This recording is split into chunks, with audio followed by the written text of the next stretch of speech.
훈련은 퀼러 방법에 따라 먼저 4.5m 길이의 밧줄을 하나 구해 목줄을 만드는 것부터 시작했다. 목줄은 초크 체인에 연결시켰다. 초크 체인은 잔인한 것이 아니라 효과적 훈련을 통해 개에게 요구하는 바를 정확히 전달하기 위해 반드시 필요한 도구이다. 일반 개 목걸이로는 정확한 의사 전달이 어렵고 결과적으로 훈련도 더 오래 걸린다. 넓은 뒷마당에는 3개의 긴 말뚝을 땅에 박아 눈에 띄도록 표지로 세워두었다. 나는 내가 원하는 때 원하는 말뚝으로 이리저리 움직였다. 아무 감정 없이 브레닌을 보지 않거나 심지어 존재조차도 무시한 채 이 작업을 했다. 성공적이고 지능적인 훈련을 위해서는 항상 개의 입장에 서보는 것이 매우 중요하다. 아직도 동물에게 생각하고 믿고 추론하고 심지어 느끼는 정신이 있는가라고 질문하는 철학자들이 있다는 모순적인 사실이 나에게는 매우 흥미롭다. 이런 철학자들에게 나는 책은 그만 덮어놓고 개를 한번 훈련시켜보라고 권하고 싶다. 훈련을 진행하다 보면 늘 예상치 못했던 상황에 부딪히게 마련이다. 개들은 하라는 대로 하지 않으며 책에서는 그에 대한 해답을 찾을 수 없다. 퀼러처럼 일가견 있는 전문가의 책에서도 말이다. 유일한 방법은 개의 입장에서 생각해 보는 것이다. 그러면 보통 답이 나온다. 브레닌의 입장이 되어보자. 자신이 원하는 방향으로 움직이려고 하면 4.5m의 줄을 당기느라 힘을 쓰게 된다. 브레닌이 나와 반대 방향으로 가려고 하면 당기는 강도는 더욱 커진다. 따라서 이 불편한 느낌을 받지 않으려면 내가 가는 방향을 주시하고 따라와야 한다는 것을 곧 깨닫게 된다. 처음에는 줄이 최대한 팽팽해질 때까지 걸어간 다음 나를 쳐다보았다. 이렇게 하자 내가 줄을 획 잡아당기기가 더 수월해졌고 또 그렇게 했다. 브레닌은 그제야 내 쪽으로 다가왔다. 이제는 나보다 약간 앞서서 걸으려 했고 내가 무엇을 하려는지 곁눈질로도 충분히 보일 만큼 떨어져서 걷게 되었다.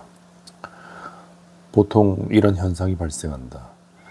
나는 이 행동을 교정하기 위해 갑자기 브레닌 쪽으로 몸을 돌려 갈비뼈 쪽을 덤덤하게 아프지 않을 만큼 무릎으로 쳤다.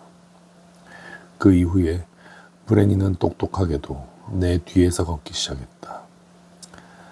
나는 이번에는 갑자기 멈추고 브레닌 쪽으로 다시 걸어가 발을 밟았다. 그러자 녀석은 최대한 떨어져 걸었다. 그러다 보면 다시 줄 길이만큼 멀어지고 이렇게 되면 또 목줄이 팽팽해져 획 잡아당길 수밖에 없게 된다. 이제 다시 원점으로 돌아갔다. 이 모든 것은 묵묵히 그리고 담담하게 진행된다. 이것이 바로 퀼러 방식의 조용하지만 냉정한 얼굴이다. 늑대가 일부러 그러는 것도 아닌데 실수했다고 화낼 일은 아니다. 할 수 있는 모든 방법을 다 동원해 본 브레닌은 결국 남은 방법은 나에게 협조하는 것뿐이라는 것을 깨달았다. 마침내 녀석은 내 옆에서 나란히 보조를 맞추어 걷게 되었다. 늑대를 키우던 사람까지도 늑대에게 목줄을 걸고 걷도록 훈련시키는 것은 불가능하다고 했다. 이런 사람들은 10중 8구 늑대개 또는 개를 뒷마당에서만 풀어 키우는 사람들이다. 나는 이것이 구류형에 처해야 할 범죄 행위라고 생각한다. 자신들이 키우는 동물의 입장이 되어보면 곧 이해가 될 것이다. 줄을 잡고 브레닌을 걷게 만드는 데는 2분밖에 걸리지 않았다. 늑대를 나란히 걷게 하는 것은 불가능하다고 말한 사람들도 있었는데 이것은 10분 더 걸렸다. 일단 줄을 잡고 걷는 법을 익히고 나자 줄을 풀고 브레닌을 걷게 하는 것은 놀랄 만큼 쉬웠다. 무엇보다도 자기가 어떻게 해야 하는지를 이미 알고 있었기 때문이다. 먼저 줄이 묶여있는 상태에서 내가 줄을 잡지는 않고 훈련을 했다. 이것이 성공하자 다음은 줄을 아예 풀고 함께 걸었다. 이때 드로우 체인의 사용이 필수적이다. 이것은 작은 초크 체인이라고 볼 수 있는데 실제로 나는 소형견용 초크 체인을 사용했다. 브레닌이 내 발치를 벗어나면 나는 먼저 드로우 체인을 흔든 다음 브레닌에게 던졌다. 체인이 몸에 부딪힐 때는 아프지만 고통은 금방 사라진다. 물론 상처가 나는 일도 없다. 어떻게 하냐고? 퀄러 프로그램 중 이 부분에 대해서는 나도 신중해서 친구에게 먼저 나를 향해 드로우 체인을 몇 번 던져오라고 했다. 브레니는 체인을 흔드는 소리가 들리면 곧이어 불쾌한 느낌이 따라올 것을 금세 터득해 더 이상 체인을 던질 필요도 없게 되었다. 하루 30분씩 훈련해서 4일 만에 목줄 없이도 나란히 걷기에 성공했다. 나는 브레닌에게 꼭 필요한 것만을 가르쳤다. 재주를 가르칠 필요는 전혀 못 느꼈다. 자기가 바닥에 뒹굴고 싶지는 않은데 내가 왜 그것을 시켜야 하는가. 심지어 브레닌에게 바닥에 앉으라고 시킬 필요도 느끼지 못했다. 앉건 서건 그것은 브레닌이 알아서 결정할 일이다. 나란히 걷는 것은 이제 당연한 행동이 되었다. 꼭 알아야 할 것은 네 가지뿐이었다. 가서 냄새를 맡아. 멈춰. 거기 서 있어. 이리 와. 나한테 와. 그리고 다음은 무엇보다 중요한 것이다. 나가. 혼자 있고 싶으니 나가 있어. 각각 발음은 으르렁대는 소리처럼 짧고 강하게 했다. 이후에는 손가락으로 딱 소리를 내거나 수신호를 이용해서 훈련했다. 여름이 끝날 무렵 브레니는 완전히는 아니지만 거의 기본 언어와 비언어 신호에 익숙해졌다. 이 부분에 너무 지나치게 자신한다는 것도 알고 있다. 그러나 이 훈련은 내가 브레닌에게 준 최고의 선물이었고 내 생애 최고의 업적 중 하나이다. 어떤 사람들은 개를 훈련시키는 것, 특히 늑대를 훈련시키는 것은 동물의 본능을 모두 꺾고 가축처럼 만드는 잔인한 행위라고 생각한다. 그러나 개나 늑대가 해야 할 일, 해서는 안 될 일이 무엇인지를 알면 본능이 약화되기보다는 오히려 자신감이 커져 더 침착해진다. 프리드리히 니체가 한때 말한 것처럼 자신을 통제하지 못하는 사람은 대신 통제해줄 누군가를 빨리 찾아야 한다는 것은 엄연한 진실이다. 그리고 브레닌에게는 내가 그 역할을 하는 존재였다.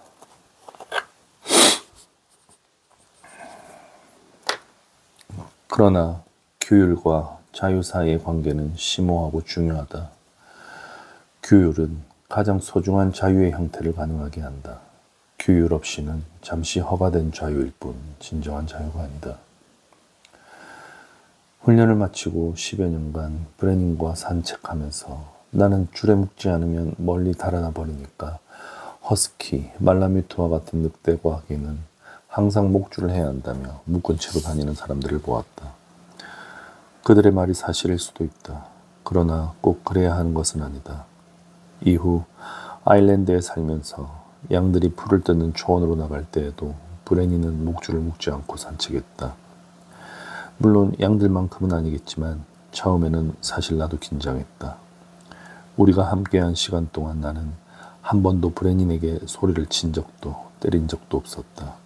내가 확신하는 것 하나는 전형적인 먹이를 완전히 무시하도록 늑대를 훈련하는 것이 가능하다면 오라고 부르면 오도록 개를 훈련하는 것도 가능하다는 것이다. 보다시피 브레니는 늑대로서 예상하기 힘든 삶을 살 운명이었다. 나는 브레닌을 늘 데리고 다닐 수 있었기 때문에 그런 삶을 살았다. 물론 내가 브레닌만 놔두고 강의를 간다면 집을 풍비박산 낼 것이기 때문에 불가피한 선택이었다는 점도 인정한다. 그러나 뒷마당에 갇혀 잊혀진 채 사는 게 아니라 둘이 함께 의미 있는 삶을 공유하려면 브레닌이 언어를 배워야 했다. 언어가 없었다면 실현될 수 없을 수많은 가능성을 보았기 때문에 언어로 인해 브레닌은 그런 생활을 할 수 있었다. 역학이 아닌 마법이 지배하는 인간 세계에서 공생한다는 전제하에 브레닌이 배운 언어는 녀석에게 자유를 주었다. 물론 예상하지 못했던 삶이 반드시 좋다는 것은 아니다. 어떻게 그럴 수가 있느냐는 질문도 가끔 받았다. 다시 말하면 어떻게 자연 속에 살던 야생동물을 데려다가 전혀 자연스럽지 못한 생활을 하도록 강요할 수 있느냐는 비난이다. 이런 질문을 하는 사람들은 계층이 정해져 있다. 중산층의 진보적인 학자들로서 이전에 개를 키워본 경험이나 지식이 없는 친환경주의자들이다. 그러나 이런 질문의 본질을 보지 않고 그 질문을 하는 사람들에게 비난의 화살을 쏘는 것을 철학에서는 대인 논증, 논증 그 자체가 아니라 논증을 제시하는 사람에 대한 논증으로서 논증 오류로 규정함이라고 한다. 질문 자체는 건전하며 답할 가치가 있다. 먼저 나는 브레닌이 이미 야생이 아닌 인간의 가정에서 태어났고 아버지로부터 적절한 훈련을 받지 못한 채 무작정 야생으로 방생하면 곧 죽었으리라는 점을 지적하고자 한다. 대가를 지불하고 브레닌을 데려옴으로써 나는 늑대를 집에서 키우는 시스템을 고착시켰고 따라서 자연의 의도가 발현될 기회를 앗아버린 셈이다. 그렇다면 이를 어떻게 정당화할 것인가가 자연스럽게 다음 질문이 된다. 이 질문의 바탕에는 모름지기 늑대라면 무리와 함께 어울리고 사냥을 하면서 자연의 의도대로 살아야만 진정 행복하고 완전하다는 믿음이 깔려 있는 것 같다. 이러한 주장은 사실처럼 보이지만 확신할 수는 없다. 먼저 자연의 의도부터 정의해보자. 늑대에게 있어 자연의 의도는 무엇인가? 혹은 인간에게 있어 자연의 의도는 또 무엇인가? 자연이 어떤 의미에서 의도라는 것을 지닐 수 있단 말인가? 진화론에서 볼 때 우리는 가끔 자연의 의도에 대해 이야기하고 의인화하는데 그러한 담론은 결국 자연은 피조물이 자손을 번식시키도록 의도한다는 것으로 귀결된다. 자연의 의도라는 주장에 대해 유일하게 구체적인 의미는 유전적 성공이라는 개념이다. 사냥을 하고 집단 생활을 하는 것은 늑대 같은 동물이 생물학적 기본 욕구를 충족시키기 위해 채택한 전략이다. 그러나 모든 늑대가 다 똑같은 전략을 채택하는 것은 아니다. 아직 정확한 이유는 모르겠지만 역사를 보면 늑대가 인간 집단의 애착을 느껴 개가 된 시점이 있다. 즉 이것도 늑대가 늑대로 계속 남아있는 것만큼이나 자연의 의도인 것이다. 이것은 내가 철학에서 배운 매우 유용한 사고법이다. 누군가 어떤 주장을 할 때 그 주장의 전제부터 되짚어보는 것이다. 누군가 늑대는 집단 생활과 사냥 같은 자연적 행동을 할 때만 행복하다고 주장한다면 먼저 그 전제부터 본다. 그 속에는 대부분 인간의 거만함이 표현되어 있을 것이다. 장폴 사르트르는 인간의 실존은 본질에 앞선다고 정의한 적이 있다. 이것은 실존주의로 알려진 철학 사조의 기본 명제이다.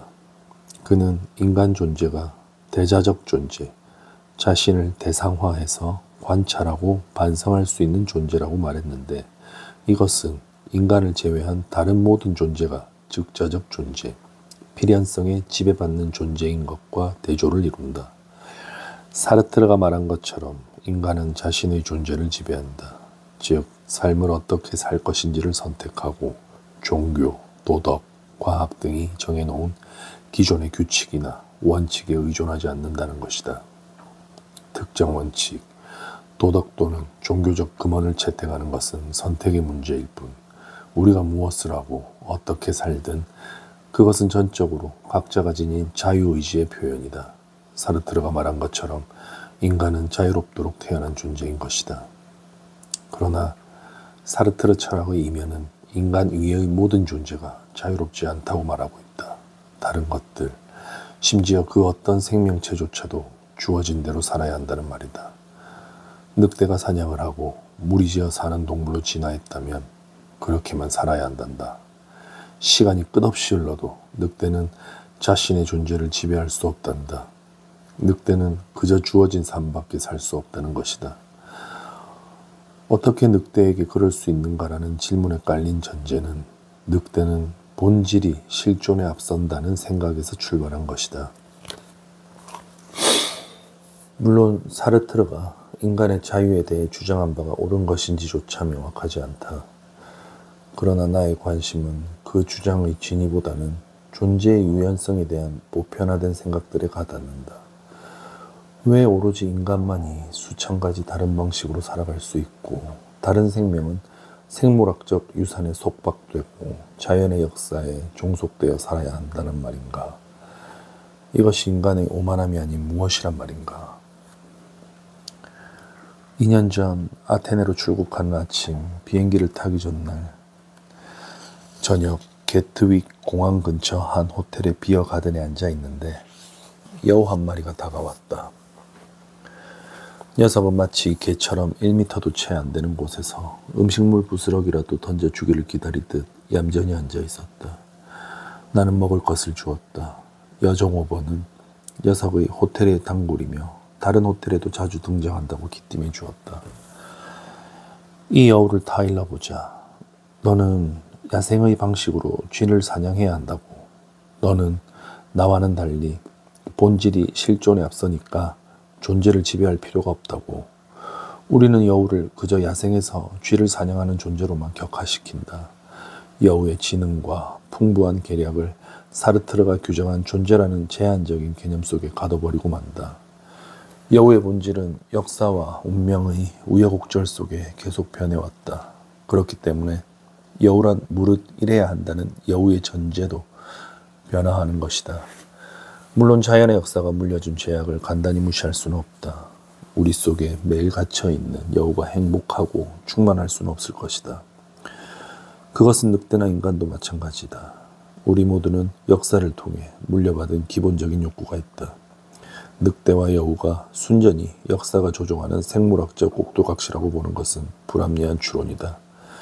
그들이 본질이 실존을 제한할 수는 있지만 고착시키거나 결정지을 수는 없다. 이것은 여우나 늑대뿐 아니라 인간도 마찬가지다. 살아가면서 우리는 운명에 대처한다. 어떤 때는 속수무책으로 운명에 떠밀리기도 한다. 운명을 잘 통제하기도 하고 반대로 잘못 다루기도 한다. 여우는 급속한 도시화 속에서 제 자연 서식지가 잠식될 운명에 처했다. 자연 서식지의 원래 의미가 퇴색한 지금에 와서는 그것이 존재하는지도 의심스럽기는 하지만 말이다. 내 친구 여우는 운명을 잘 통제하여 음식을 먹고 있는 손님들의 테이블만 골라 누비면서 식량을 구할 때까지 참을성 있게 기다렸다. 브레닌도 자신의 운명을 잘 다룬 경우라고 생각한다. 사실 그다지 나쁜 운명도 아니었다. 주인이 훈련시킬 수 없는 다른 많은 늑대나 늑대개처럼 뒷마당 우리에 갇혀 지낼 수도 있었지만 그보다 더 다양하고 역동적인 삶을 살았다고 생각한다. 최소한 하루 한 번은 멀리 산책을 나갔고 훈련을 받았기 때문에 목줄도 하지 않았다. 상황이 허락하면 사냥도 하고 다른 괴들과 어울리면서 야생성을 발휘할 기회도 주었다. 결코 지루하지 않도록 최선을 다했다. 물론 내가 강의를 하는 동안에는 어쩔 수 없이 교실에 앉아 있어야 했지만 말이다. 브레닌이 야생의 늑대가 하는 일을 하지 못해 행복하지 않다고 단정짓는 것은 인간의 오만이고 그의 지능과 유연성을 폄하하는 것이다. 브레닌은 15,000여 년 선조들이 그랬던 것처럼 가장 강력하고 악랄한 영장류의 세계에 동참해 그들과 불가분의 공생관계를 맺는 것을 선택했다. 유전적 측면에서 볼 때 현재 전 세계 개들의 개체수가 4억 마리인데 비해 야생 늑대의 수는 40만 마리에 불과한 것만 보아도 이는 탁월한 전략이었다는 것이 증명된다. 따라서 늑대가 인간 세계로 들어온 것이 섭리에 맞지 않다는 주장은 어설픈 야생주의로는 설명되지 않는다. 근데 이거는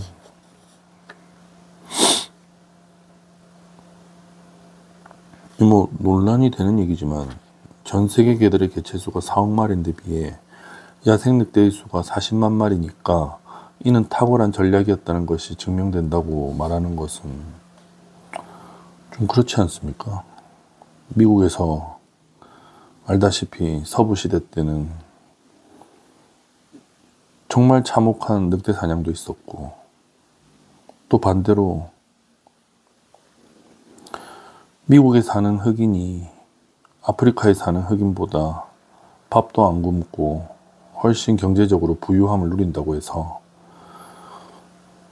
미국에 처음 이주해온 흑인 1세대들까지 아프리카에 살던 흑인들보다 행복하다고 말할 수는 없는 거 아닙니까? 이건 읽을 때마다 조금 이상한 얘기 같습니다. 계속 읽겠습니다. 야생 늑대의 수명이 약 7년으로 개보다 더 짧고 비참한 죽음을 막는 경우가 대부분인 부분이라는 점도 인류 문명과의 조우가 순전히 재앙만은 아니라는 것을 나타낸다. 브레닌을 훈련할 때 사용한 켈러 방식은 개와 야생의 형제인 늑대의 존재 특성에 대해 이해를 바탕으로 했기 때문에 궁극적으로 매우 성공적이었다고 생각한다. 캐리커처가 과감한 생략법으로 특징을 표현하듯 나도 내 글에서 모든 걸 설명하지는 않았지만 말이다. 퀘러 방식을 적용할 수 있었던 것은 믿음 때문이었다. 즉, 개나 늑대의 본질이 실존에 앞서지 않는다는 것이다. 내게는 개나 늑대는 인간보다 더하지도 덜하지도 않게 제 존재를 지배할 수 있다는 믿음이 있었다. 이 때문에 어떤 개나 늑대도 존중을 받아야 하고 그에 따라 권리, 특히 도덕적 권리도 부여받아야 하는 것이다. 이것은 퀘러가 말한 행동의 결과에 대한 권리이다. 늑대는 생물학적 유산에 따라 살아야 하는 꼭두각시 인형이 아니다. 최소한 인간과 마찬가지로 그렇다. 늑대는 무한히 적응하지는 못하더라도 적응할 수 있다. 도대체 무한히 적응할 수 있는 존재라는 것이 있긴 한가? 게다가 운명에 대처할 수도 있다. 운명을 잘 조절할 수 있게 되면 자신감은 커진다. 배우는 것을 즐기고 더 배우고 싶어 한다. 더 강해지고 더 행복해진다. 브레닌이 노예인가? 내가 가르칠 내용과 그에 따른 미래의 행동 방향을 정했기 때문에 나의 노예인가? 나도 7년간 진부한 학교를 다니고 3년은 매사추세츠, 2년은 옥스퍼드 대학에 지내면서 내 교육의 조건이 다른 사람들에 의해 정해졌는데 그렇다면 나도 그들의 노예인가? 만약 브레닌이 노예라면 나도 노예이다. 그러면 노예란 무슨 뜻인가? 우리 모두가 노예라면 주인은 누구인가? 주인이 없다면 누가 노예인가? 아마 이 주장은 내가 생각하는 것만큼 강력하지는 않으리라.